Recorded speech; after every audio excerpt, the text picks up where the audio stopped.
नमस्कार, आप देख रहे हैं इंडिया टीवी में हूं पिनाज त्यागी। आज पूर्व प्रधानमंत्री मनमोहन सिंह के निधन पर पूरे देश में शोक है।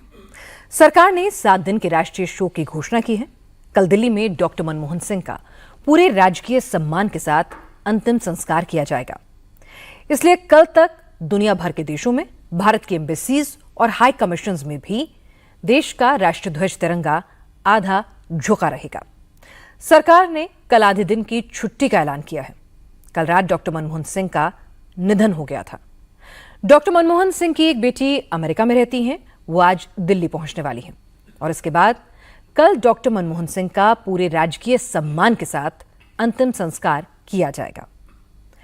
हालांकि फिलहाल यह क्लियर नहीं हो पाया है कि पूर्व प्रधानमंत्री का अंतिम संस्कार कहां होगा, क्योंकि होम मिनिस्ट्री ने एक नोट जारी किया है जिसमें कहा गया है कि पूर्व प्रधानमंत्री डॉक्टर मनमोहन सिंह का अंतिम संस्कार कल दोपहर 11:15 बजे निगम बोध घाट पर होगा।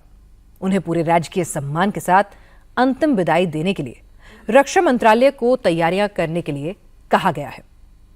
लेकिन कांग्रेस अध्यक्ष मल्लिकार्जुन खड़गे ने प्रधानमंत्री को चिट्ठी लिखकर डॉक्टर मनमोहन सिंह के अंतिम संस्कार के लिए एक ऐसी जगह देने की मांग की है जहां पूर्व प्रधानमंत्री का मेमोरियल भी बन सके।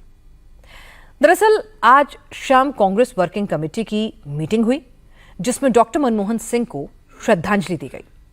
इस मीटिंग के बाद ही अंतिम संस्कार के लिए जगह देने की मांग की गई। इस देश की अर्थव्यवस्था को बदला, इस देश में मिडिल क्लास की जिंदगी को बदला, इस देश में गरीब की जिंदगी को बदला, इस देश में भोजन का अधिकार लेकर आए, शिक्षा का अधिकार लेकर आए, काम का अधिकार लेकर आए, किसान के लिए उचित मुआवजा कानून का अधिकार लेकर आए, 72,000 करोड़ की कर्ज माफी लेकर आए, जल जंगल जमीन आदिवासियों और दलितों के लिए अधिकार लेकर आए। मां भारती के उस सच्चे सपूत को श्रद्धांजलि का एक बड़ा हिस्सा ये है कि उनकी अंतिम यात्रा उस स्मारक पर हो जो स्मारक दिल्ली राजधानी में बनाया जाए, ताकि उनकी अमिट याद सदैव इस देश के लोगों के साथ रहे। ये राजनीति का विषय हो ही नहीं सकता। इसीलिए कांग्रेस अध्यक्ष जी ने करोड़ों देशवासियों की भावना के अनुरूप ये पत्र लिखा है कि सरदार मनमोहन सिंह जी की स्मृति में एक उनके कद के मुताबिक 10 साल उन्होंने बतौर प्रधानमंत्री सेवा की, एक स्मारक का निर्माण हो। अब सरकार को निर्णय लेना। खड़गे ने प्रधानमंत्री को जो चिट्ठी लिखी है उसमें कहा गया है कि उन्होंने सुबह फोन पर प्रधानमंत्री से इस बारे में बात की थी। हालांकि अब तक सरकार की तरफ से इस पर कोई रिएक्शन नहीं आया है। इसलिए अब यह बड़ा सवाल हो गया है कि पूर्व प्रधानमंत्री का अंतिम संस्कार कहां होगा। कांग्रेस की मांग पर सरकार का रुख क्या है और अगर कोई जगह देनी है तो उसकी प्रक्रिया क्या होगी। इस पर और ज्यादा जानकारी के लिए चलते हैं इंडिया टीवी संवाददाता देवेंद्र पराशर के पास। देवेंद्र, होम मिनिस्ट्री तो क्लियर कर चुकी है कि अंतिम संस्कार निगम बोध घाट पर होगा। इसकी तैयारियां भी शुरू हो गई हैं, लेकिन कांग्रेस की नई मांग के बाद अब क्या होने वाला है? सरकार का क्या रुख है? और देखिए, सबसे पहले अगर अंतिम संस्कार की बात करें तो निगम बोध घाट पर ही कराने की तैयारी है गृह मंत्रालय के द्वारा और इसमें कोई परिवर्तन नहीं होने जा रहा है। अब दूसरा सवाल ये कि क्या कोई ऐसी जगह होनी चाहिए जहां पर उनका कोई स्मारक यानी कि मेमोरियल बनाया जा सके। ये सवाल ऐसा है जिसके बारे में सरकार की तरफ से आधिकारिक तौर पर तो कुछ नहीं बताया गया, लेकिन सोर्सेज के द्वारा जो हमें जानकारी मिली उससे जो सरकार की अंडरस्टैंडिंग समझ में आ रही है वो सीधे सीधे ये समझ में आ रही है कि किसी एक इंडिविजुअल केस को लेकर सरकार इस बाबत कोई फैसला नहीं करने वाली है। अगर इस तरह की कोई मांग आती है तो जाहिर तौर पर बहुत सारे सैद्धांतिक सवाल खड़े होंगे जिन पर सरकार उसी रूप में विचार करेगी। जैसे उन सैद्धांतिक सवालों की बात कर लें तो पहला सवाल ये जो कि केंद्र सरकार इस पर विचार करेगी और जो लोग इस तरह की डिमांड रख रहे हैं, जैसे इस केस में कांग्रेस पार्टी की तरफ से अगर आधिकारिक तौर पर डिमांड रखी जा रही है, वहां पर यह पूछा जाएगा कि क्या ये सभी पूर्व प्रधानमंत्रियों पर लागू होना चाहिए, क्योंकि सभी देश के पूर्व प्रधानमंत्री भारत माता के सपूत हैं, तो क्या सभी का स्मारक होना चाहिए। दूसरी चीज कि अगर मनमोहन सिंह के केस को उठाकर देखें तो जिस आर्थिक सुधार की बात को लेकर अभी कांग्रेस पार्टी के द्वारा भी कहा जा रहा था, उस समय वो वित्त मंत्री थे। तत्कालीन प्रधानमंत्री पीवी नरसिम्हा राव का मेमोरियल दिल्ली में क्यों नहीं है? उन्हें तो अंतिम संस्कार की इजाजत तक यहाँ नहीं दी गई। तीसरा सवाल जो ये आएगा वो ये कि संजय गांधी जो कि किसी भी संवैधानिक पद पर नहीं रहे थे, आखिर उनका स्मारक क्यों है। तो इन सारे सवालों को अगर उठाकर आप देखें तो ये समझ में आएगा कि इसमें बहुत सारी चीजें ऐसी हुई हैं जो कि अपने विवेक के आधार पर की गई हैं। जो मौजूदा केंद्र की सरकार है वो कतई इस तरह के फैसलों को विवेक के आधार पर नहीं लेती, बल्कि उसका एक पैरामीटर सेट करने की कोशिश की जाती है और वहां पे इस मांग को उन सारे सवालों से होकर गुजरना होगा। तो ये तय मानिए कि तात्कालिक तौर पे कुछ भी नहीं होने जा रहा है। आगे जब विचार होगा तो ये सारे सवाल आएंगे और उन सारे सवालों का जवाब सबको मिलकर ढूंढना होगा। केंद्र सरकार उसके बाद भी अपना कोई फैसला ले पाएगी। जी देवेंद्र, लेकिन इस मुद्दे पर कांग्रेस के अपने तर्क हैं, वो क्या कह रहे हैं? कांग्रेस चाहती क्या है? मनमोहन सिंह का परिवार क्या कहता है इस मुद्दे पर? इस पर और ज्यादा जानकारी के साथ इंडिया टीवी संवाददाता विजयलक्ष्मी भी हमारे साथ हैं। विजयलक्ष्मी, कांग्रेस का रुख, परिवार का रुख इस मुद्दे पर क्या है? देखिए पिनाज, कांग्रेस पार्टी ने तो साफ कर दिया है। जो चिट्ठी मल्लिकार्जुन खड़गे ने लिखी है उसमें साफ तौर पर कहा गया है कि ऐसी जगह पर उनका क्रिमेशन होना चाहिए जहां पर स्मारक भी बनाया जा सके, और अगर ऐसा नहीं होता है तो आप देखेंगे तो तमाम कांग्रेस पार्टी के नेता जो हैं, जो एक्स पर पोस्ट कर रहे हैं, वो पूर्व प्रधानमंत्री डॉक्टर मनमोहन सिंह का अपमान होगा। कांग्रेस पार्टी का कहना है कि 10 साल वो देश के प्रधानमंत्री रहे, ऐसे में इतना सम्मान उनको दिया जाना चाहिए कि जहां पर उनका अंतिम संस्कार हो उसी जगह पर स्मारक जो है वो बनाया जाए। कांग्रेस पार्टी की यही मांग है। हालांकि जिस तरह से देवेंद्र ने भी बताया कि तैयारियां जो हैं वो निगम बोध घाट पर चल रही हैं उनके क्रिमेशन की। उनकी बेटी जो है रात को 1 बजे के करीब उनकी फ्लाइट यूएस से दिल्ली भारत पहुंचेगी और उसके बाद जो है परिवार से भी एक बार शायद फिर से बातचीत की जाएगी। लेकिन कांग्रेस पार्टी सीडब्ल्यूसी की बैठक के बाद गांधी परिवार के तीनों सदस्य डॉक्टर मनमोहन सिंह के घर गए और सूत्र बता रहे हैं कि वहां पर उन्होंने परिवार से इस बात पर चर्चा की। उसके बाद फिर प्रियंका गांधी वाड्रा कांग्रेस कार्यालय पहुंची और वहां पर मल्लिकार्जुन खड़गे के साथ उन्होंने मुलाकात की। जिसके बाद मल्लिकार्जुन खड़गे जब बाहर आए तो उन्होंने कहा कि जो उन्होंने चिट्ठी में लिखा है वही कांग्रेस पार्टी की मांग है और कांग्रेस पार्टी चाहती है कि जहां पर स्मारक जो है बने वहीं पर उनका क्रिमेशन भी हो। तो ये कांग्रेस पार्टी की मांग है और कांग्रेस पार्टी इसी मुद्दे पर अड़ी हुई है। इसी को लेकर के सुबह भी चिट्ठी कांग्रेस के अध्यक्ष मल्लिकार्जुन खड़गे द्वारा फोन पर पहले बात की गई और फिर उसके बाद एक चिट्ठी जो है गृह मंत्रालय और प्रधानमंत्री नरेंद्र मोदी को भेजी गई, जिसमें ये मांग की गई कि उनको सम्मान दिया जाए। और कांग्रेस की जो सीडब्ल्यूसी बैठक है उसमें भी इस तरह की बात आई। कांग्रेस का एक धड़ा मानता है कि वीर भूमि या शक्ति स्थल पर ही एक जगह दे दी जाए जहां पर डॉक्टर मनमोहन सिंह पूर्व प्रधानमंत्री जो हैं उनका अंतिम संस्कार हो और एक मेमोरियल उनका वहां बना दिया जाए। लेकिन सूत्रों का कहना है कि ये प्रपोजल सरकार की तरफ से जब उनको ये तमाम चीजें कही गई तो कहा गया कि उनको थोड़ा इंतजार करें फिर, लेकिन कोई आश्वासन नहीं दिया गया कांग्रेस पार्टी की मांगों को लेकर के वो मांग सरकार मानने को तैयार है या नहीं। पर कांग्रेस के सूत्र कह रहे हैं कि उन्हें कहा गया कि वो थोड़ा इंतजार करें। विजयलक्ष्मी, आपका और देवेंद्र आपका इस तमाम जानकारी के लिए शुक्रिया। लेकिन मनमोहन सिंह के अंतिम संस्कार को लेकर यह विवाद होना बेहद दुखद है, क्योंकि मनमोहन सिंह सिर्फ कांग्रेस के नहीं बल्कि पूरे देश के नेता थे। आज सुबह से ही सभी पार्टियों के नेता डॉक्टर मनमोहन सिंह के घर जाकर उन्हें श्रद्धांजलि दे रहे हैं। राष्ट्रपति द्रौपदी मुर्मू, उपराष्ट्रपति जगदीप धनखड़, प्रधानमंत्री नरेंद्र मोदी, गृह मंत्री अमित शाह, वित्त मंत्री निर्मला सीतारमण समेत कई केंद्रीय मंत्रियों ने डॉक्टर मनमोहन सिंह को श्रद्धांजलि अर्पित की। सोनिया गांधी, मल्लिकार्जुन खड़गे, राहुल गांधी और प्रियंका गांधी सुबह ही मनमोहन सिंह के घर पहुंच गए थे। कांग्रेस के सभी बड़े नेता दिन भर मनमोहन सिंह के घर पर ही रहे। दोपहर में प्रधानमंत्री मोदी की अध्यक्षता में कैबिनेट की मीटिंग हुई, जिसमें डॉक्टर मनमोहन सिंह को श्रद्धांजलि दी गई। इस मौके पर डॉक्टर मनमोहन सिंह को याद करते हुए प्रधानमंत्री मोदी ने उन्हें भावभीनी श्रद्धांजलि दी। मोदी ने कहा कि मनमोहन सिंह यूनाइटेड इंडिया के उस हिस्से में पैदा हुए जो अब पाकिस्तान में है। उन्होंने विभाजन की विभीषिका झेली, एक मध्यम वर्गीय परिवार की चुनौतियों का सामना किया और तमाम मुश्किलों से पार पाते हुए प्रधानमंत्री पद तक पहुंचे। मोदी ने कहा कि डॉक्टर मनमोहन सिंह का संघर्ष, उनकी सफलताएं और शिखर पर पहुंचकर भी सादगी भरा जीवन आने वाली पीढ़ियों के लिए प्रेरणा देता रहेगा। पूर्व प्रधानमंत्री डॉक्टर मनमोहन सिंह जी के निधन ने हम सभी के हृदय को गहरी पीड़ा पहुंचाई है। विभाजन के उस दौर में बहुत कुछ खोकर भारत आना और यहां जीवन के हर क्षेत्र में उपलब्धियां हासिल करना ये सामान्य बात नहीं है।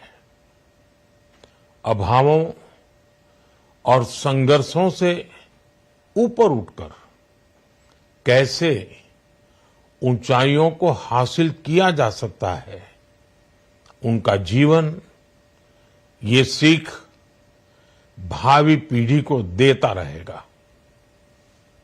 एक नेक इंसान के रूप में, एक विद्वान अर्थशास्त्री के रूप में और रिफॉर्म्स के प्रति समर्पित लीडर के रूप में उन्हें हमेशा याद किया जाएगा। एक अर्थशास्त्री के रूप में उन्होंने अलग अलग स्तर पर भारत सरकार में अनेक सेवाएं दी। एक चुनौतीपूर्ण समय में उन्होंने रिजर्व बैंक के गवर्नर की भूमिका निभाई। डॉक्टर मनमोहन सिंह जी का जीवन उनकी ईमानदारी और सादगी का प्रतिबिंब था। मोदी ने कहा कि मनमोहन सिंह ने रिजर्व बैंक के गवर्नर से लेकर प्रधानमंत्री की इकोनॉमिक एडवाइजरी काउंसिल के अध्यक्ष के तौर पर देश के आर्थिक विकास में एक बड़ा योगदान दिया। मोदी ने कहा कि वित्त मंत्री के तौर पर मनमोहन सिंह ने देश की इकोनॉमी के दरवाजे तरक्की के लिए खोले।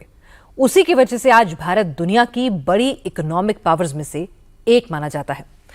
मोदी ने कहा कि प्रधानमंत्री के तौर पर अपने 10 साल के कार्यकाल में मनमोहन सिंह ने भारत को कामयाबी की नई ऊंचाइयों तक पहुंचाया।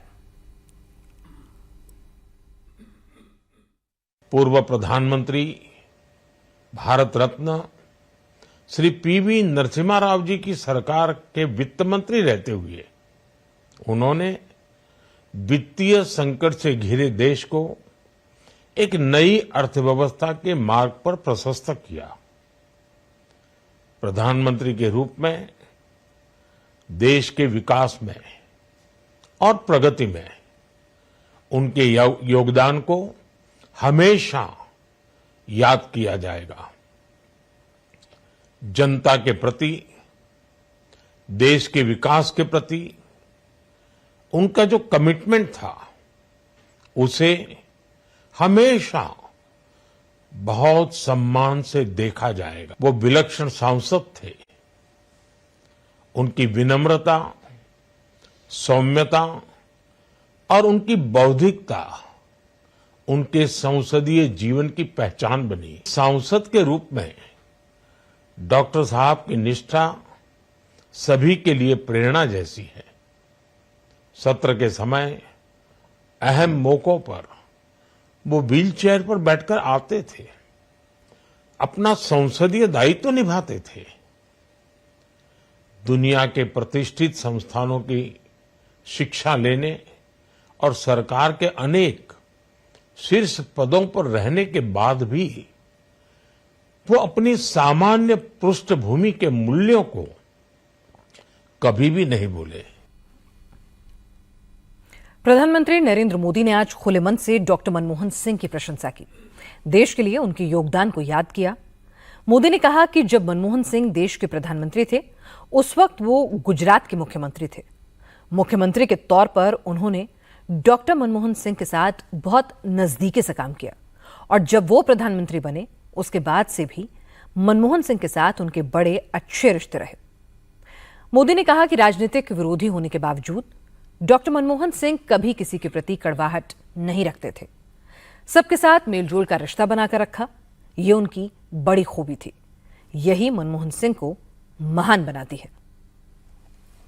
दलगत राजनीति से ऊपर उठकर उन्होंने हमेशा हर दल के व्यक्ति से संपर्क रखा, सबके लिए सहज उपलब्ध रहे।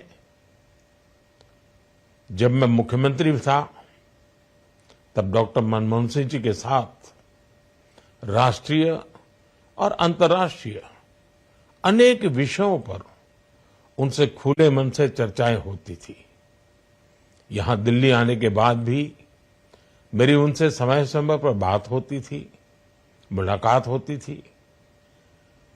मुझे उनसे हुई मुलाकातें, देश को लेकर हुई चर्चाएं हमेशा याद रहेगी। अभी जब उनका जन्मदिन था तब भी मैंने उनसे बात की थी। आज इस कठिन घड़ी में मैं उनके परिवार के प्रति अपनी संवेदनाएं व्यक्त करता हूं। मैं डॉक्टर मनमोहन सिंह जी को सभी देशवासियों की तरफ से श्रद्धांजलि अर्पित करता हूं। आज कांग्रेस पार्लियामेंट्री पार्टी की चेयरपर्सन सोनिया गांधी, कांग्रेस अध्यक्ष मल्लिकार्जुन खड़गे, लोकसभा में नेता विपक्ष राहुल गांधी, उनकी बहन प्रियंका गांधी समेत कांग्रेस के तमाम बड़े नेताओं ने डॉक्टर मनमोहन सिंह को श्रद्धांजलि दी। तमिलनाडु के CM MK. Stalin, Andhra Pradesh के मुख्यमंत्री चंद्रबाबू नायडू, तेलंगाना के मुख्यमंत्री रेवंत रेड्डी, दिल्ली के सीएम आतिशी, यूपी के पूर्व मुख्यमंत्री अखिलेश यादव, दिल्ली के पूर्व मुख्यमंत्री अरविंद केजरीवाल समेत विपक्ष के तमाम नेताओं ने डॉक्टर मनमोहन सिंह को श्रद्धासुमन अर्पित किए। डॉक्टर मनमोहन सिंह का जन्म पंजाब के चकवाल जिले के गाह गांव में हुआ था, जो अब पाकिस्तानी पंजाब में पड़ता है। 15 साल की उम्र में मनमोहन सिंह और उनके परिवार को अपना घर बार सब कुछ छोड़कर भारत आना पड़ा था। पंजाब यूनिवर्सिटी से इकोनॉमिक्स की पढ़ाई करने के बाद डॉक्टर मनमोहन सिंह ने आगे की पढ़ाई कैम्ब्रिज यूनिवर्सिटी से की।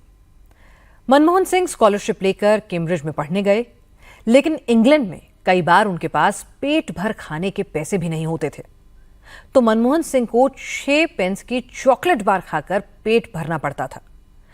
कैम्ब्रिज में अपनी पढ़ाई पूरी करने के बाद वो यूनाइटेड नेशंस में आर्थिक मामलों के अधिकारी बन गए। फिर 1967 में दिल्ली यूनिवर्सिटी में इकोनॉमिक्स के प्रोफेसर हो गए। 1971 में मनमोहन सिंह कॉमर्स और इंडस्ट्री मिनिस्ट्री में एडवाइजर बने। ये सरकारी सिस्टम में एक तरह से उनकी पहली एंट्री थी। एक साल बाद 1972 में उन्हें वित्त मंत्रालय में इकोनॉमिक एडवाइजर बनाया गया। 1982 में इंदिरा गांधी ने मनमोहन सिंह को रिजर्व बैंक का गवर्नर बनाया। रिजर्व बैंक के गवर्नर का कार्यकाल पूरा करने के बाद 1985 में राजीव गांधी ने उन्हें प्लानिंग कमीशन का वाइस चेयरमैन बनाया। जब 1990 के आखिर में चंद्रशेखर देश के प्रधानमंत्री बने, तो उन्होंने डॉक्टर मनमोहन सिंह को प्राइम मिनिस्टर का चीफ इकोनॉमिक एडवाइजर नियुक्त किया। फिर इसके बाद 1991 में उन्हें यूजीसी के चेयरमैन की जिम्मेदारी दी गई। उस वक्त देश की आर्थिक स्थिति बेहद खराब थी। सरकार को देश का 46 टन सोना गिरवी रखना पड़ा था। फिर नरसिम्हा राव की सरकार बनी तो उन्होंने मनमोहन सिंह को देश का वित्त मंत्री बनाया। वित्त मंत्री के तौर पर मनमोहन सिंह ने ऐतिहासिक काम किया। देश में इकोनॉमिक लिबरलाइजेशन, आर्थिक उदारीकरण की शुरुआत की। भारत की इकोनॉमी के दरवाजे दुनिया के लिए खोल दिए। 1998 में कांग्रेस ने मनमोहन सिंह को राज्यसभा में लीडर ऑफ ऑपोजिशन बनाया। 2004 में देश के प्रधानमंत्री बने। 10 साल तक देश में गठबंधन की सरकार को सफलतापूर्वक चलाया। मनमोहन सरकार में मंत्री रहे नेशनल कॉन्फ्रेंस के अध्यक्ष फारूक अब्दुल्ला ने कहा कि वो दूरदर्शी इकोनॉमिस्ट थे। फारूक अब्दुल्ला ने कहा कि मनमोहन ने बेहद मुश्किल वक्त में आर्थिक सुधार शुरू किए, जिसकी वजह से आज भारत की अर्थव्यवस्था इतनी पावरफुल है। फारूक अब्दुल्ला ने यह भी बताया कि आज दुनिया जिस अक्षय ऊर्जा या रिन्यूएबल एनर्जी के गुण गा रही है, उसकी क्षमता को भारत में सबसे पहले डॉक्टर मनमोहन सिंह ने ही पहचाना था। उस साथ साथ नरसिम्हा राव जी के वक्त में इस इकोनॉमी को इतना खोल दिया कि आज हम खुशी से कह सकते हैं कि हमारी इकोनॉमी आज तरक्की पे है। मैं इनके साथ वज़ीर था इनकी हुकूमत में, और रिन्यूएबल एनर्जी को पहली दफ़ा हिंदुस्तान में रिकॉग्नाइज किया गया। ये वो एनर्जी है जो मैं समझता हूँ आगे के लिए सबसे बड़ी मुफीद होगी, न सिर्फ हिंदुस्तान के लिए बल्कि सारी दुनिया के लिए। इसमें कोई शक नहीं है। आज के लिए नहीं बल्कि आने वाली हुकूमतों के लिए भी उन्हें इनसे सबक सीखना चाहिए। कांग्रेस छोड़ दीजिए, सारे वतन को ऐसे लीडर को तलाश करना बहुत मुश्किल होगा। डॉक्टर मनमोहन सिंह कोई राजनीतिक दुश्मन नहीं था उनका। वो सरल स्वभाव के मृदुभाषी व्यक्ति थे। आज विपक्ष के नेता हों या फिर सत्ता पक्ष के, सबके पास डॉक्टर मनमोहन सिंह को लेकर अपनी अपनी यादें हैं, अपने अपने किस्से हैं। केंद्रीय कृषि मंत्री शिवराज सिंह ने बताया कि जब वो मुख्यमंत्री थे, मौसम की मार से किसानों का नुकसान हुआ। उन्होंने केंद्र सरकार से मदद की मांग की, फिर उपवास पर बैठे। तो कैसे मनमोहन सिंह ने उन्हें फोन किया और उपवास तोड़ने का आग्रह किया, फिर केंद्र सरकार से मदद का इंतजाम भी किया। एक बार मध्य प्रदेश में पाले के कारण, फ्रॉस्ट के कारण, शीतलहर के कारण जो पाला पड़ता है, उससे फसलों का व्यापक नुकसान हो गया। और हमने जब भारत सरकार से किसानों की सहायता करने का आग्रह किया, फसलों को जो नुकसान हुआ था, क्षति हुई थी, उसका आकलन करके, तो हमें यह कह दिया गया भारत सरकार की तरफ से कि पाला तो प्राकृतिक आपदा में आता ही नहीं है, इसलिए कोई राहत नहीं मिलेगी, राहत की राशि नहीं मिलेगी। मन बेचैन हो गया। मैं किसानों के साथ उपवास पर बैठ गया था, तब मनमोहन जी का फोन आया कि कभी आपकी हुकूमत भी आ सकती है, आप ऐसा मत कीजिए, दिल्ली बात करते हैं और समस्या है। मैंने कहा समस्या है, किसान परेशान है, तो बोले हल निकालते हैं। मैं दिल्ली आया, मनमोहन जी ने एक कमेटी बनाई, पाला प्राकृतिक आपदा है कि नहीं इसके लिए। उसमें स्वर्गीय दादा प्रणब मुखर्जी, श्री शरद पवार जी, पी चिदम्बरम जी, उनके साथ मुझे भी रखा उन्होंने उस कमेटी में। और बाद में उस कमेटी ने साइंटिफिक आकलन करके ये कहा कि पाला भी प्राकृतिक आपदा है। और उसके बाद मध्य प्रदेश को 400 करोड़ रुपए की आर्थिक सहायता मनमोहन जी ने, केंद्र सरकार ने दी थी किसानों के लिए। तो वो जो जायज बात होती थी उसको सुनते थे और समस्या होती थी तो समाधान करते थे। शरद पवार जब महाराष्ट्र के मुख्यमंत्री थे, तब doctor Manmohan Singh reserve bank के गवर्नर थे। इसके बाद शरद पवार नरसिम्हा राव की सरकार में देश के रक्षा मंत्री बने और मनमोहन सिंह वित्त मंत्री। आज जब शरद पवार डॉक्टर मनमोहन सिंह को श्रद्धांजलि देने के लिए पहुंचे, तो उस वक्त को याद कर भावुक हो गए। पवार ने कहा कि वैसे तो मनमोहन सिंह के साथ उनका रिश्ता 45 साल पुराना है, लेकिन उन्हें उनकी काबिलियत का अंदाजा तब हुआ जब फाइनेंस मिनिस्टर के तौर पर मनमोहन सिंह ने देश को बुरे आर्थिक हालात से बाहर निकाला और देश को तरक्की का रास्ता दिखाया।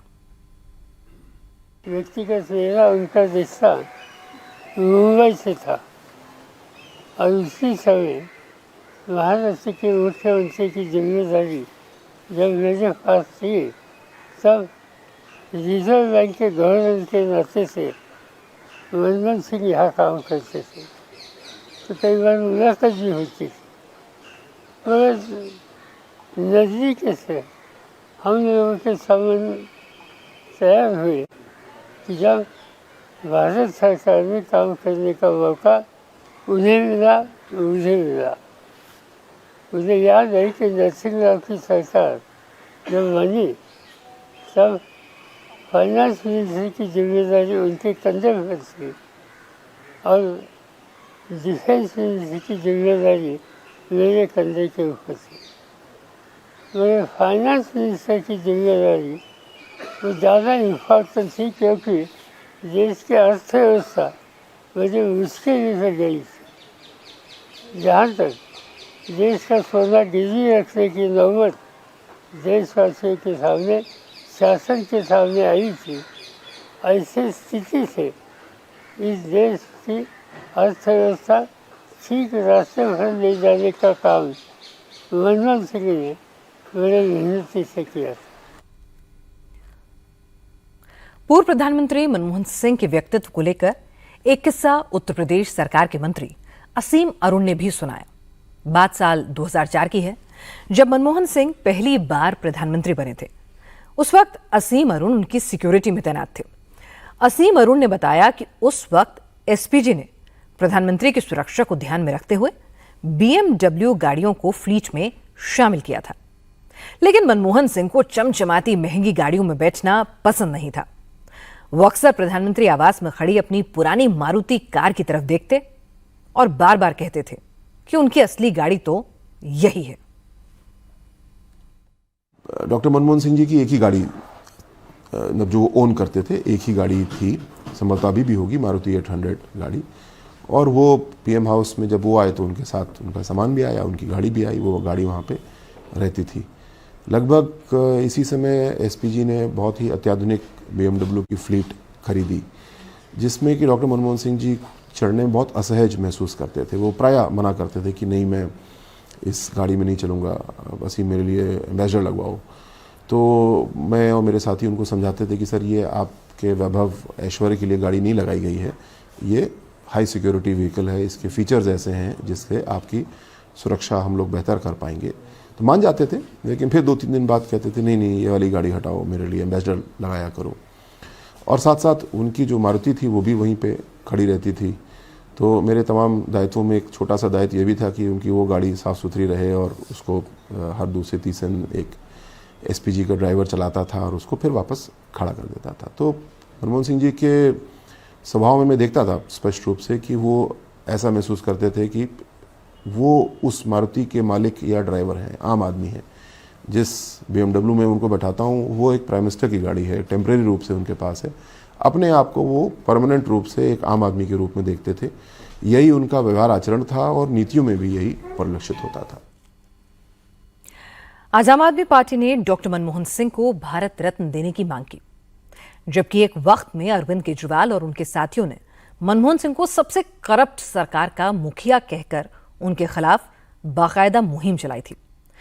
जिस वक्त दिल्ली में अन्ना हजारे का आंदोलन हुआ, जिसके बाद अरविंद केजरीवाल नेता बने, उस वक्त देश में मनमोहन सिंह की ही सरकार थी।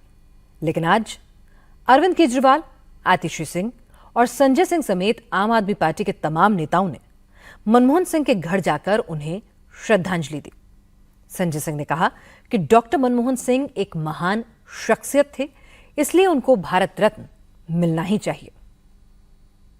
भारत के महान अर्थशास्त्री और भारत के प्रधानमंत्री 10 साल रहकर उन्होंने देश को आगे बढ़ाने का काम किया। मनमोहन सिंह जी के निधन का समाचार निश्चित रूप से पूरे देश के लिए एक दुखद घटना है, एक अपूर्णीय क्षति है। इतिहास उनको हमेशा एक महान अर्थशास्त्री, एक ईमानदार नेता के रूप में याद करेगा। तो मनमोहन सिंह जी इस योग्य हैं कि उनको भारत रत्न मिलना ही चाहिए। उन्होंने 10 साल प्रधानमंत्री के रूप में देश को आगे बढ़ाने के लिए बहुत सारे काम किए हैं और एक अर्थशास्त्री के रूप में उनकी पहचान पूरी दुनिया में थी। एक प्रधानमंत्री के रूप में उनका बहुत सम्मान था पूरी दुनिया में। तो निश्चित रूप से उनको भारत रत्न मिलना ही चाहिए। एक प्रधानमंत्री के तौर पर मनमोहन सिंह ने नागरिकों को अधिकार देने के लिए बहुत काम किया।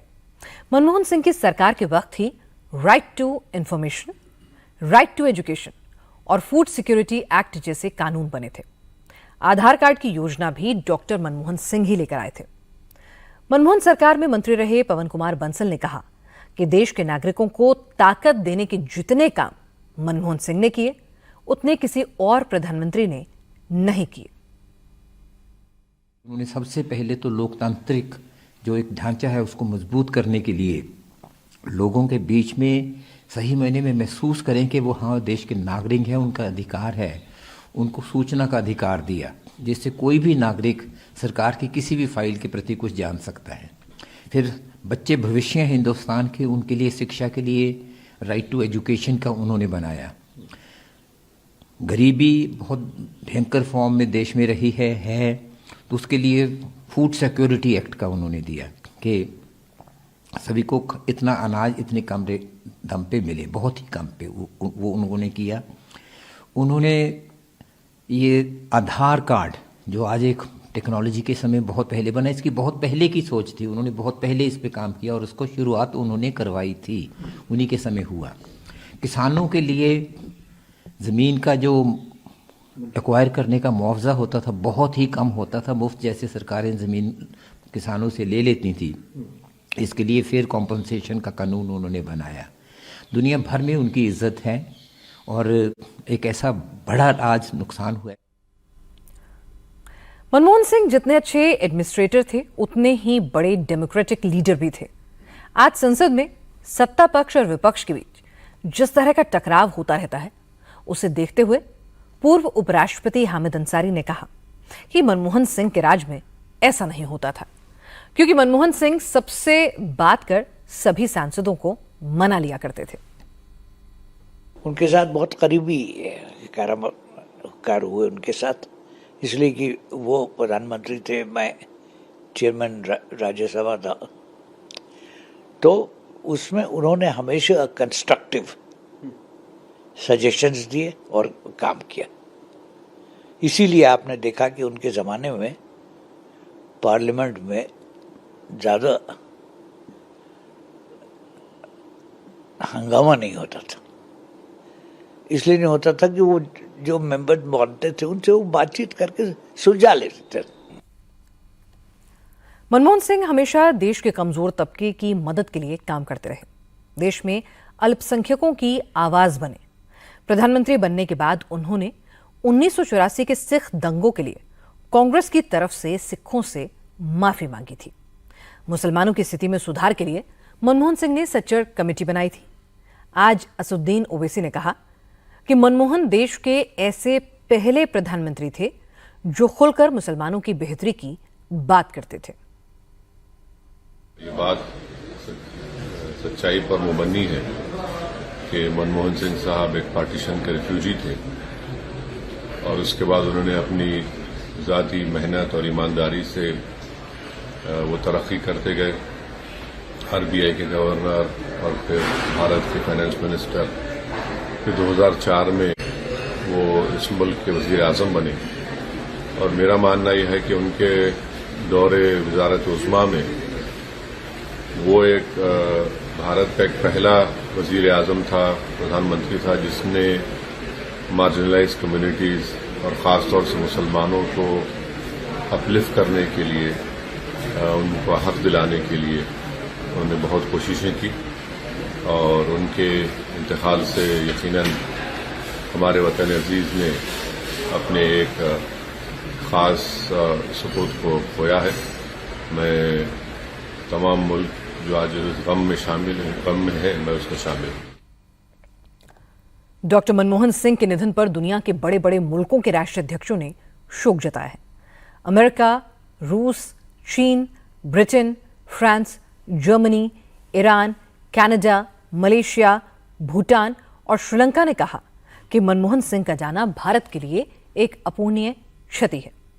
अमेरिका के विदेश विभाग ने कहा कि डॉक्टर मनमोहन सिंह ने 2005 में जॉर्ज बुश के साथ न्यूक्लियर डील कर भारत और अमेरिका के रिश्तों को नई दिशा दी थी।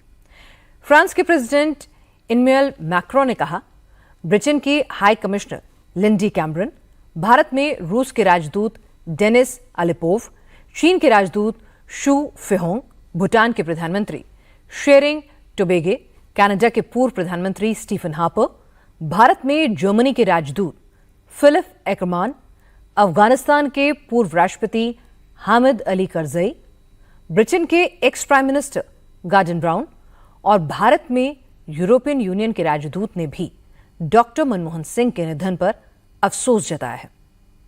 मलेशिया के प्रधानमंत्री अनवर इब्राहिम ने कहा कि मनमोहन सिंह के निधन से उन्होंने अपना एक अच्छा दोस्त खो दिया। अनवर इब्राहिम ने बताया कि जब वो जेल में थे तो मनमोहन सिंह लगातार पूरी मजबूती के साथ उनके साथ खड़े रहे, उन्हें हर तरह की मदद का प्रस्ताव दिया, उनके बेटे की पढ़ाई का खर्च उठाने का ऑफर भी किया था। अनवर इब्राहिम ने लिखा कि बाकी लोगों के लिए भले ही मनमोहन सिंह भारत के पूर्व प्रधानमंत्री थे, लेकिन उनके लिए एक सच्चे दोस्त थे जिसे आज उन्होंने खो दिया। श्रीलंका के पूर्व राष्ट्रपति रणीव विक्रमसिंघे ने भी मनमोहन सिंह को अपना अच्छा दोस्त बताया है।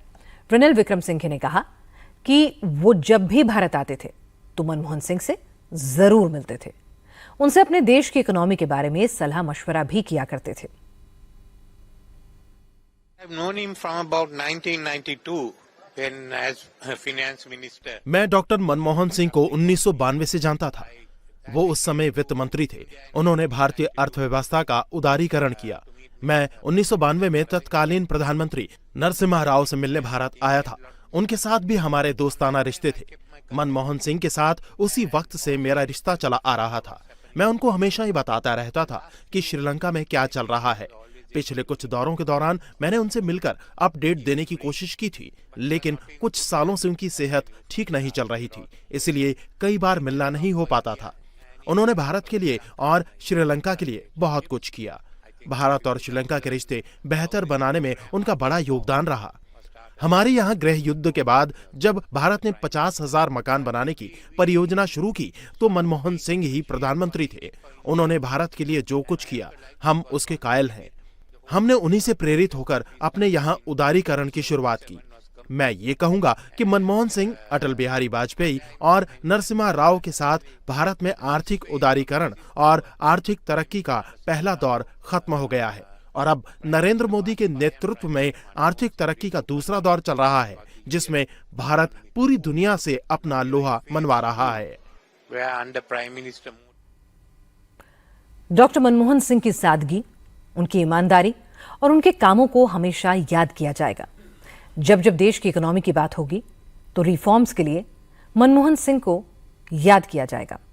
शिक्षा का अधिकार, गरीबों को खाद्य सुरक्षा, मजदूरों को मनरेगा के तहत रोजगार की गारंटी, सूचना का अधिकार, ये तमाम फैसले डॉक्टर मनमोहन सिंह की दूरदर्शी सोच का सबूत है। मनमोहन सिंह अपने कामों के लिए याद किए जाएंगे। वो हमेशा लोगों के दिलों में रहेंगे। पूर्व प्रधानमंत्री डॉक्टर मनमोहन सिंह को इंडिया टीवी की तरफ से श्रद्धांजलि।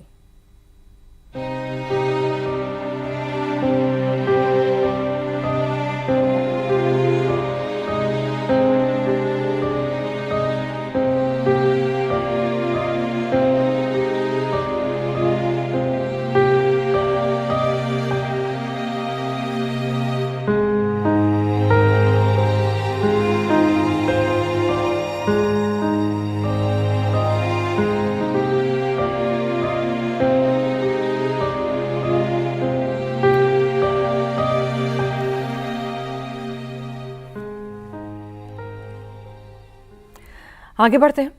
आज सुप्रीम कोर्ट ने 32 दिन से अनशन कर रहे किसान नेता जगजीत सिंह डल्लेवाल की सेहत को लेकर चिंता जाहिर की और पंजाब सरकार को जोरदार फटकार लगाई। कोर्ट ने कहा कि एक इंसान की जिंदगी दांव पर है। कोर्ट ने बार बार पंजाब सरकार को निर्देश दिया है कि डल्लेवाला को हॉस्पिटल में एडमिट करवाएं, लेकिन सरकार कोर्ट की बात को गंभीरता से नहीं ले रही। जगजीत सिंह डल्लेवाल 32 दिन से पंजाब के खनौरी बॉर्डर पर भूख हड़ताल पर बैठे हैं। 70 साल के डल्लेवाल कैंसर के मरीज हैं। उन्होंने 32 दिन से कुछ नहीं खाया है, सिर्फ पानी पी रहे हैं। उनकी हालत चिंताजनक बनी हुई है। पंजाब सरकार ने धरना स्थल के करीब मेकशिफ्ट हॉस्पिटल बनाया है, लेकिन डल्लेवाल ने हॉस्पिटल जाने से इनकार कर दिया। सुप्रीम कोर्ट के आदेश के बाद भी उन्हें हॉस्पिटल नहीं ले जाया गया। इसलिए आज सुप्रीम कोर्ट में पंजाब सरकार के खिलाफ अवमानना की पिटीशन फाइल की गई है। इस याचिका पर जस्टिस सूर्यकांत और जस्टिस सुधांशु धूलिया की बेंच ने सुनवाई की। इसमें पंजाब सरकार की ओर से कहा गया कि प्रदर्शनकारी किसान नहीं चाहते कि डल्लेवाल को धरना स्थल से शिफ्ट किया जाए। अगर सरकार सख्ती करती तो हालात बिगड़ सकते हैं। लेकिन केंद्र सरकार की तरफ से पेश हुए सॉलिसिटर जनरल तुषार मेहता ने कहा कि डल्लेवाल को तुरंत मेडिकल एड मिलनी चाहिए। कुछ लोग मिलकर उन्हें इस तरह बंधक नहीं बना सकते। इसके बाद कोर्ट ने पंजाब सरकार को नोटिस जारी किया और कहा कि कल तक डल्लेवाल की सेहत और उपचार को लेकर रिपोर्ट दें। कोर्ट ने कहा कि अगर कानून व्यवस्था की स्थिति खराब हो रही है तो उससे सख्ती से निपटा जाना चाहिए, लेकिन इस मामले को गंभीरता से लें। जस्टिस सूर्यकांत ने कहा कि हम कल सुनवाई के दौरान जगजीत सिंह डल्लेवाल से ऑनलाइन बात करेंगे, उसके बाद ही कोई आदेश देंगे। कोर्ट ने पंजाब के चीफ सेक्रेटरी और डीजीपी को भी कल की सुनवाई में ऑनलाइन मौजूद रहने के लिए कहा है। लेकिन जगजीत सिंह डल्लेवाल के साथ धरने पर बैठे किसान नेताओं ने आज कह दिया कि अगर डल्लेवाल को जबरदस्ती हॉस्पिटल ले जाने की कोशिश होती है तो किसान इसका विरोध करेंगे, फिर जो होगा उसके लिए सरकार जिम्मेदार होगी। किसान नेता अभिमन्यु कुहाड़ ने कहा कि केंद्र सरकार के रुख से साफ लग रहा है कि वो ना तो किसानों की मांग मानना चाहती है और ना ही बातचीत के लिए तैयार है। इसलिए अब किसान भी आंदोलन की ताकत सरकार को दिखाएंगे। केंद्र सरकार का स्टैंड किसानों के लिए ठीक नहीं है, तो हम सिर्फ ये जानना चाह रहे हैं केंद्र सरकार से कि वो बातचीत के मुद्दे से, बातचीत के इशू से इतना भाग क्यों रही है। क्या प्रधानमंत्री मोदी जी अपने देश के किसानों से बात नहीं करना चाहते? अपने देश के किसानों के मुद्दों को सुनना नहीं चाहते? क्या प्रधानमंत्री नरेंद्र मोदी जी सरदार जगजीत सिंह डल्लेवाल जी को, दोनों फोरमों को, हम सब लोगों को इस देश के नागरिक नहीं मानते? ये सवाल केंद्र सरकार को, इन सवालों का जवाब देना चाहिए। और हम पुनः ये बात रिपीट कर रहे हैं, जो बात सरदार जगजीत सिंह डल्लेवाल जी ने अपनी चिट्ठी में भी लिखी है कि अगर यहां पे किसी भी तरीके की जोर जबरदस्ती करने का प्रयास किया गया और किसी भी व्यक्ति का एक बूंद खून भी बहा तो उसकी जिम्मेदारी माननीय प्रधानमंत्री नरेंद्र मोदी जी की होगी। हम लोगों का आंदोलन बिल्कुल शांतिपूर्ण ढंग से चल रहा है, आगे भी हम शांतिपूर्ण ढंग से अपना आंदोलन कर रहे हैं। और अगर सरकार चाहती है, कोई जोर जबरदस्ती करना चाहती है, तो सरकार को हमारी लाशों के ऊपर से गुजरना पड़ेगा। जगजीत सिंह डल्लेवाल की हालत चिंताजनक है, इसलिए उनके जीवन से खिलवाड़ यकीनन ठीक नहीं। किसान नेताओं को जिद छोड़कर डल्लेवाल को हॉस्पिटल भेजना चाहिए। सुप्रीम कोर्ट की बात भी सुननी चाहिए। किसान नेताओं को अगर सरकार पर भरोसा नहीं है तो कम से कम सुप्रीम कोर्ट पर यकीन करना चाहिए। सुप्रीम कोर्ट के सामने जाकर अपनी बात कहनी चाहिए, तो कोई ना कोई रास्ता जरूर निकल आएगा। आज मध्य प्रदेश के स्कूली शिक्षा मंत्री उदय प्रताप सिंह बड़बोलेपन के चक्कर में फंस गए। रायसेन से एक प्रोग्राम में मंत्री महोदय ने कहा कि मध्य प्रदेश के स्कूलों में सैकड़ों ऐसे टीचर हैं जो खुद पढ़ाने नहीं जाते, अपनी जगह किराए पर लोगों को पढ़ाने के लिए भेज देते हैं। जोश जोश में उदय प्रताप सिंह ये भी भूल गए कि वो खुद कम से कम 500 ऐसे टीचरों को जानते हैं जो अपनी जगह दूसरे लोगों को पैसे देकर पढ़ाने के लिए स्कूल भेजते हैं। क्योंकि कार्यक्रम शिक्षक संघ का था, इसलिए मंत्री ने अपने बॉडीगार्ड का एग्जाम्पल देते हुए कहा कि जैसे उनका सुरक्षाकर्मी 24 घंटे ड्यूटी देता है, उससे टीचरों को भी सबक लेना चाहिए। ऐसा कोई रास्ता निकालना चाहिए कि शिक्षक स्कूल जाएं और बच्चों को पढ़ाएं। मैं 500 शिक्षकों को व्यक्तिगत रूप से जानता हूं जो स्कूल नहीं जाते, वो किराए से लगा रखी है लोगों ने, व्यक्तिगत रूप से जानता हूं। 100 तो मेरे जिले में ही होंगे। ये चुनौतियां हैं समाज की, जिन पर हमको मनन चिंतन करना पड़ेगा, क्योंकि हम जब विपरीत बात करते हैं तो तालियां उसकी तरफ ज्यादा बढ़ती हैं।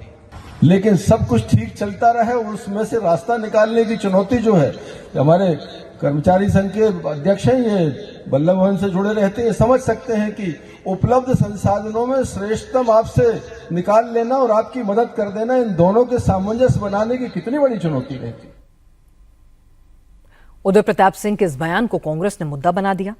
मध्य प्रदेश कांग्रेस के अध्यक्ष जीतू पटवारी ने मुख्यमंत्री मोहन यादव को टैग करके ट्वीट किया। जीतू पटवारी ने लिखा कि मंत्री को स्कूलों में शिक्षकों की गैरहाजिरी के बारे में पता है, लेकिन इस पर शर्म करने की बजाय वो इसका महिमा मंडन कर रहे हैं। कांग्रेस के नेता पीसी शर्मा ने भी कहा कि अब ये बताने की जरूरत नहीं कि मध्य प्रदेश के सरकारी स्कूलों की हालत इतनी खराब क्यों है। समझ में नहीं आ रहा कि आखिर शिक्षा विभाग में मध्य प्रदेश की बीजेपी सरकार करना क्या चाहती है, उनका एजेंडा क्या है। अगर सीएम राइज स्कूल बनते हैं, उनमें ये सब स्थिति होती तो क्या स्टैंडर्ड होगा मध्य प्रदेश की शिक्षा का। शर्मनाक स्थिति है और बहुत ही भयावह स्थिति है कि शिक्षक नहीं है और उनका सब्स्टिट्यूट वहां पढ़ाने जा रहा है। ये इस पे एक्शन होना चाहिए, कार्रवाई होना चाहिए, सख्त कार्रवाई होना चाहिए। जब मामला बढ़ गया तो उदय प्रताप सिंह ने अपने बयान पर सफाई भी दी। उन्होंने कहा कि वो एक समस्या की तरफ ध्यान दिला रहे थे। टीचर उन बच्चों को पढ़ाते हैं जो देश का भविष्य है, इसलिए टीचर्स को सजा देने से कुछ नहीं होगा। उन्हें उम्मीद है कि काम में लापरवाही करने वाले शिक्षक खुद ही सुधर जाएंगे। हमने कहा किसी को दंडित करके सुधारने की बजाय हमारा लक्ष्य ये है कि हम मोटिवेशन, जैसे आप सेल्फ मोटिवेटेड है, बहुत अच्छा काम कर रहे हैं, वो लोग जो गलतियां कर रहे हैं, जो जाते नहीं है, आप उन पर भी काम करो। ऐसे लोग चिन्हित हैं मध्य प्रदेश में। हम बजाय दंडित करने की, तो शिक्षक एक बड़ा आदरणीय एक व्यक्तित्व होता है, बजाय दंडित करने का हम उसे मोटिवेट करें। जैसे आप अच्छा काम कर रहे हो उसे भी करो। ये हमारी चुनौती है, कार्रवाई की बात नहीं है। हर चीज कार्रवाई से नहीं कर सकते आप। जिनके ऊपर हमारे बच्चों का भविष्य निर्भर है, जो आपने कहा ना कि 100 लोगों को तो मैं क्या लाइन है, ये आपके भाषण का विषय होता है। कैसा हम भी जानते हैं अनेक लोग हैं, लेकिन अब ये नहीं कि अगर हमने 100 कहा तो आप गिनती करवाओगे कौन कौन 100। मंत्री महोदय खुद कह रहे हैं कि टीचर बच्चों को पढ़ाते हैं और बच्चे देश का भविष्य हैं। लेकिन उदय प्रताप सिंह ये नहीं समझ रहे कि जब टीचर स्कूल जाएगा ही नहीं तो बच्चों को पढ़ाएंगे क्या, और फिर बच्चे बिना पढ़े देश का भविष्य कैसे बनाएंगे। बेहतर यह होता कि इधर उधर की बातें करने के बजाय शिक्षा मंत्री सरकार की नाकामी मानते और उन टीचर्स पर एक्शन लेते जो शिक्षक होने के बाद भी बच्चों के भविष्य से खिलवाड़ कर रहे हैं। आज तमिलनाडु से हैरान करने वाली तस्वीरें आती हैं। कोयम्बतूर में तमिलनाडु बीजेपी के अध्यक्ष के अन्नामलाई आज खुद पर कोड़े बरसाते नजर आए। अन्नामलाई आज अपने पार्टी वर्कर्स के साथ अपने घर से एक कोड़ा लेकर निकले और फिर कैमरे के सामने खुद को कोड़े से मारने लगे।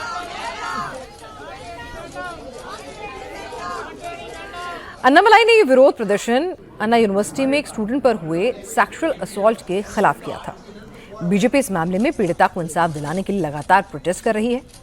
एक दिन पहले ही अन्नामलाई ने कसम खाई थी कि वो जब तक तमिलनाडु से एमके स्टालिन की सरकार को उखाड़कर नहीं फेंक देते तब तक नंगे पैर रहेंगे, जूते चप्पल नहीं पहनेंगे।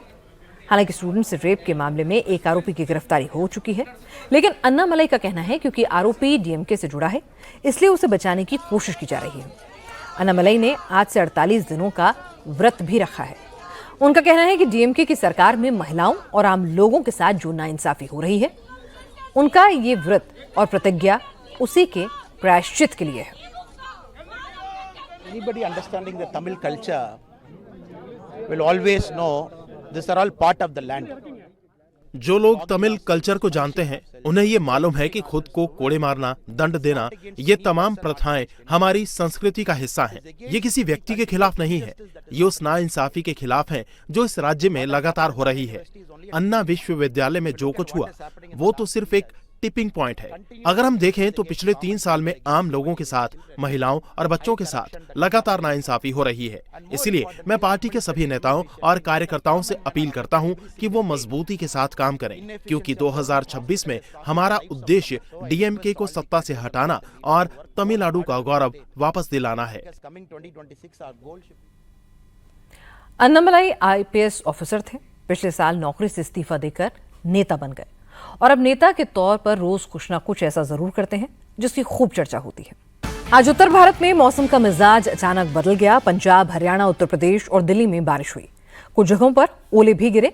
जम्मू कश्मीर में कई जगह मौसम की पहली बर्फबारी भी हुई, जिसकी वजह से श्रीनगर, गांदरबल, अनंतनाग, कुलगांव, शोपियां, पुलवामा, बारामूला, भद्रवाह और डोडा जैसे इलाकों में बर्फ की मोटी चादर नजर आ रही है। टूरिस्ट भी बर्फबारी का मजा ले रहे हैं, लेकिन स्नोफॉल की वजह से स्थानीय लोगों की दिक्कतें बढ़ गई हैं। श्रीनगर में बर्फबारी के कारण जगह जगह ट्रैफिक जाम हो गया। भारी बर्फबारी की वजह से श्रीनगर से लेह को जाने वाला सड़क मार्ग बंद करना पड़ा। मौसम विभाग का कहना है कि अगले 24 घंटे में बर्फबारी से राहत की उम्मीद नहीं है। स्नोफॉल की वजह से जम्मू कश्मीर के कई हिस्सों में आज टेम्परेचर -20 डिग्री से भी नीचे गिर गया। श्रीनगर में मिनिमम टेम्परेचर -7.3 दर्ज किया गया। जोजिला पास में तापमान -24 डिग्री तक गिर चुका है। इसके अलावा गुलमर्ग, बारामूला, कुलगांव, कुपवाड़ा, इन तमाम इलाकों में भी 6 डिग्री वाली ठंड पड़ रही है।